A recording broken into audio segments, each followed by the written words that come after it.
Hello everyone, so একটু বেরিয়ে পড়লাম পুজোর শপিংয়ের জন্য।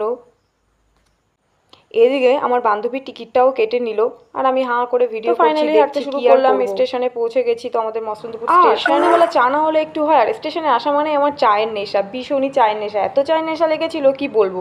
চা না খেলে আমি যেন ঠিক থাকতে পারি না, এরকম একটা ব্যাপার। তো ফাইনালি হাতে চাটা চলেই আসলো, চাটা খেয়ে নিলাম। নিতে নিতে দেখি ট্রেনটাও চলে এসছে। ফাইনালি এদিকে আমি ট্রেনে বসে আছি, একটা ভালো সাইডে করতে হলো না। এখন আমরা হাবড়া স্টেশনে নামবো। তো হাবড়া স্টেশন চলে এসেছি। ফাইনালি নেমে গেলাম। নেমে গিয়ে এখন তো আমি ভাবছি যে কোথায় যাব, কি করব, কোন শপিং মলে যাব, মাথায় কাজ করছে না। এদিকে তো সবার পুজোর শপিং হয়ে গেছে আর আমার তো এখনো হলোই না। কি যে বলবো, আমার এরকমই হয়, পুজো আসলে আমার এরকমই হয়।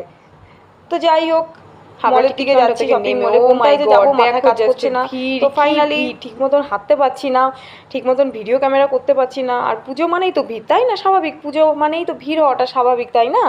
তো যাই হোক, আমরা দিকেও চলে আসলাম, সরি মলের দিকে যাচ্ছি। তো এদের এই যে রাস্তায় চলে এসেছি, আমি দিকে একটু ভিডিও বানাচ্ছি। তো ভিতরে চলে আসলাম, দেখো ছেলেদের কত সুন্দর সুন্দর কালেকশন।